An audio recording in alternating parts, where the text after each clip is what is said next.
Hadirin dimohon berdiri. Yang Mulia Majelis Hakim Konstitusi memasuki ruang persidangan.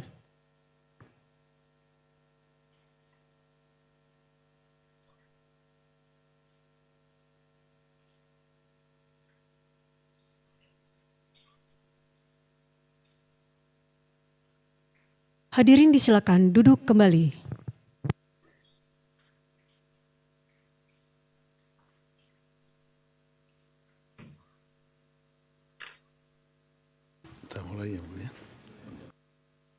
Kita mulai ya. Pemohon bisa dengar suara kami di sini? Bisa, Yang Mulia. Iya, kita mulai. Bismillahirrahmanirrahim. Sidang dalam perkara 166/PUU 23 Romawi tahun 2025 dengan ini dibuka dan terbuka untuk umum. Silakan yang hadir siapa memperkenalkan diri. Terima kasih Yang Mulia. Yang hadir pemohon nama Trimahno dari Wonosobo, hadir sendiri Yang Mulia. Terima kasih. Baik. Saudara Pak Tri sudah memperbaiki permohonannya ya? Sudah Yang Mulia. Dikirim ke mahkamah, diterima di mahkamah hari Senin 6 Oktober tahun 2025 pada pukul 10.33 ya. Saudara sudah memperbaiki. Pokok-pokok perbaikannya disampaikan dalam sidang yang kedua ini adalah sidang dengan agenda menerima perbaikan permohonan secara lisan karena yang tertulis sudah kami terima. Setelah itu nanti kita sahkan alat buktinya yang saudara susulkan sebagai rangkaian keabsahan permohonan. Silakan membacakan perbaikan permohonannya, kemudian di bagian petitum nanti dibacakan seluruhnya. Silakan Pak Tri. Terima kasih Yang Mulia. Assalamualaikum warahmatullahi wabarakatuh. Waalaikumsalam. Sesuai dengan petunjuk Yang Mulia Mahkamah pada sidang sebelumnya, kami memperbaiki semua bagian Yang Mulia. Oke. Izin pertama menyampaikan kewenangan Mahkamah Ya. Konstitusi setelah kami perbaiki, yang pada pokok lebih lanjut adalah bahwa itu kewenangan sudah berwenang ya? Ya, Mahkamah sebagai penjaga konstitusi tidak hanya bersifat negatif legislasi, ya, yang membatalkan norma undang-undang yang bertentangan dengan undang-undang dasar, tetapi juga bersifat positif legislator, yaitu dapat menafsirkan norma undang-undang, bahkan membentuk norma baru melalui putusan kondisional bersyarat, sehingga menciptakan kepastian hukum, keadilan, dan kesesuaian seluruh produk hukum dengan nilai-nilai konstitusi.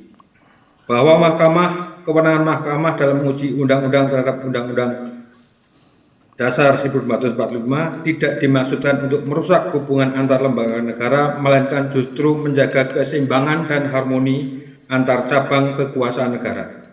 Mahkamah tidak mengkhianati kedaulatan rakyat, karena kedaulatan rakyatlah menjadi sumber dasar keberadaan Mahkamah Konstitusi.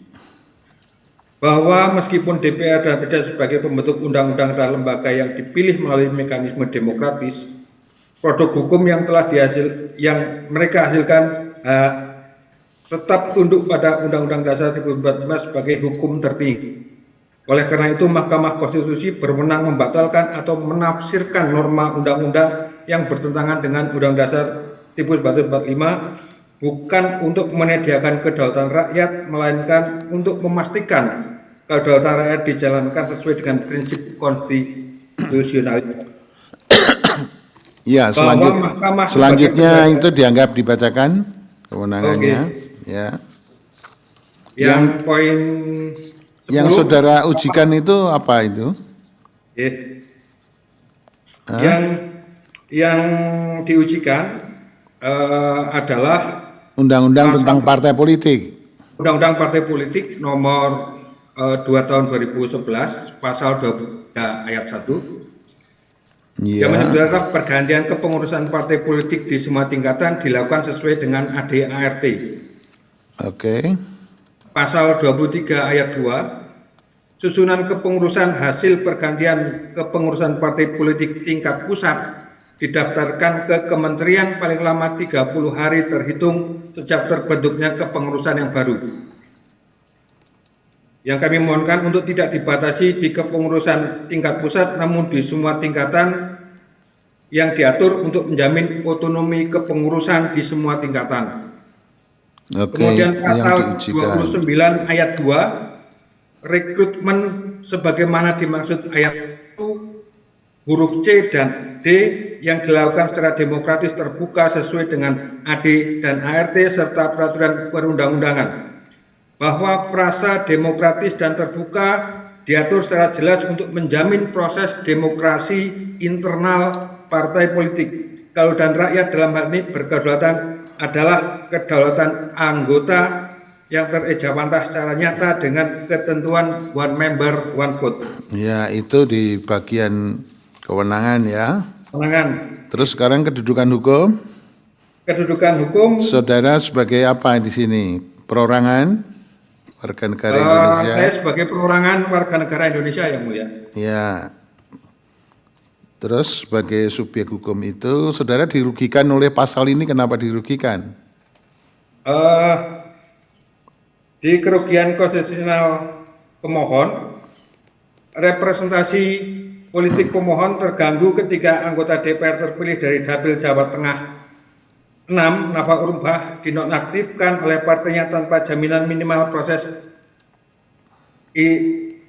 internal yang demokratis sehingga hak pemohon atas representasi penuh di DPR berkurang. Oke.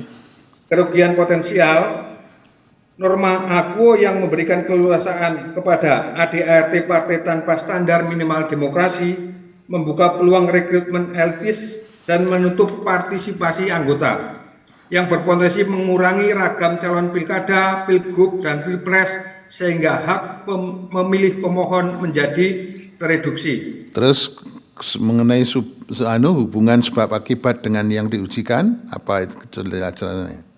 Hubungan kausalitasnya, norma AQO memberi diskresi luas kepada elit partai sehingga menciptakan praktik penonaktifan, pencalonan transaksional, dan sentralisasi pengambilan keputusan yang mengurangi pilihan pemilih dan kapasitas representasi anggota legislatif yang dipilih oleh pemohon. Oke, sekarang Anda memasukkan posita alasan permohonan. Alasan permohonan ini Anda sudah menguraikan pertentangan antara pasal Undang-Undang Kepartean dengan Undang-Undang Dasar.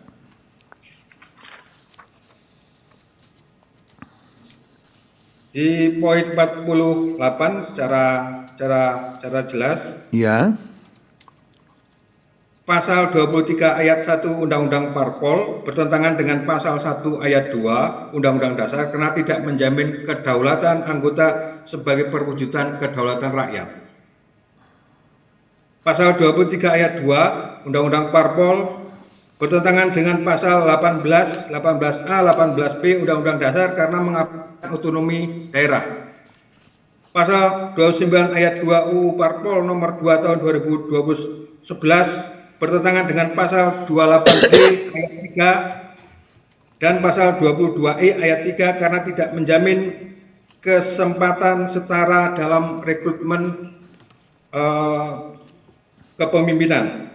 Oke, terus? Itu yang tidak jelas yang mulia. Ya. Sehingga di petitum kami sampaikan bahwa pertama, menerima dan mengabulkan permohonan pemohon untuk keseluruhannya. Kedua, menyatakan pasal 23 ayat 1, pasal 23 ayat 2, pasal 29 ayat 2, Undang-Undang nomor 2 tahun 2011 tentang partai politik, 28 tentang partai politik sebagaimana telah diubah dengan Undang-Undang nomor 2 tahun 2011 bertentangan dengan Undang-Undang Dasar Negara Republik Indonesia tahun 1945 dan tidak mempunyai kekuatan hukum mengikat sepanjang tidak dimanai. Pertama, pergantian kepengurusan partai politik di semua tingkatan dilakukan secara demokratis dengan melibatkan seluruh anggota partai secara setara melalui mekanisme one member one vote dengan dukungan penyelenggaraan yang dapat difasilitasi oleh Komisi Pemilihan Umum sampai tingkat kabupaten kota. Kedua, susunan kepengurusan partai politik di semua tingkatan didaftarkan ke kementerian sebagai dokumen resmi dengan perubahan kepengurusan sesuai ADART sehingga setiap tingkatan kepengurusan bersifat otonom dan proses pemilihan ketua dan atau dengan nama lain wajib menggunakan mekanisme asas one member one vote. Ketiga, rekrutmen calon anggota legislatif, calon kepala daerah, serta calon presiden dan wakil presiden dilakukan secara demokratis, transparan, akuntabel dengan mekanisme member one vote atau mekanisme lain yang menjamin keterlibatan seluruh anggota. Ya. Demikian permohonan kami yang mulia. Ya, baik. Dari Pak Ridwan ada? Cukup? Dari ini cukup? Ya, dari kami juga bertiga sudah cukup. Ya.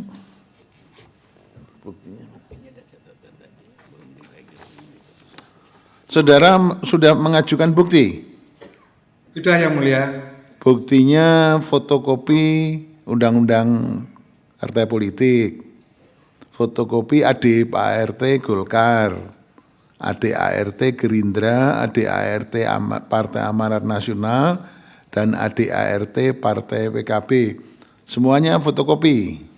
Fotokopi yang mulia. Tapi belum dileges ya? Belum yang mulia. Oke, jadi belum kita bisa sahkan ini nanti. Ya, jadi pemohon juga belum menyerahkan asli permohonannya ini ya. Ini email ini. Ya, email yang mulia. Oke, baik. Ini buktinya belum bisa kita sahkan karena belum dileges ya. Ya, yang mulia. Nanti ini akan kita laporkan dalam rapat putusan hakim. Kalau perkara ini dilanjutkan dalam sidang pembuktian, nanti bukti-buktinya harus dileges dulu ya. Siap yang mulia. Baik, ada lagi yang mau disampaikan? Menambahkan yang mulia,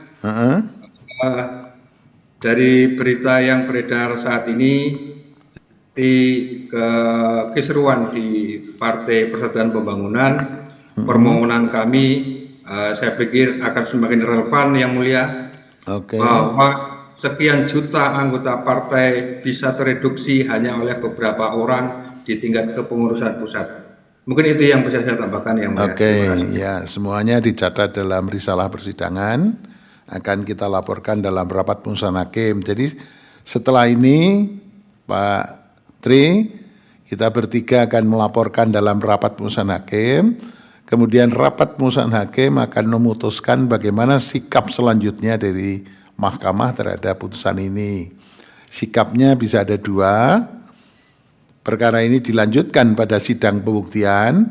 Dalam sidang pembuktian nanti Pak Tri diminta untuk mengajukan saksi atau ahli, tapi sebelumnya didahului Mahkamah akan meminta keterangan dari DPR dan dari pemerintah.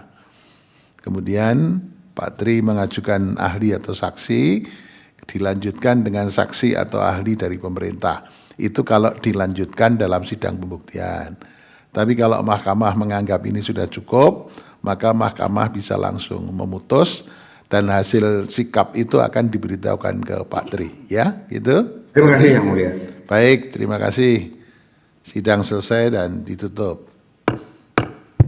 Hadirin dimohon berdiri. Yang mulia Majelis Hakim Konstitusi meninggalkan ruang persidangan.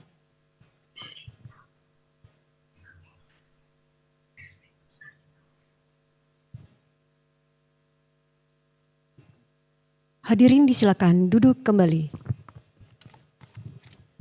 Hadirin yang kami hormati, demikianlah persidangan pada hari Rabu tanggal 8 Oktober 2025 untuk perkara nomor 166 garis miring PUU garis datar 23 Romawi garis miring 2025 telah selesai.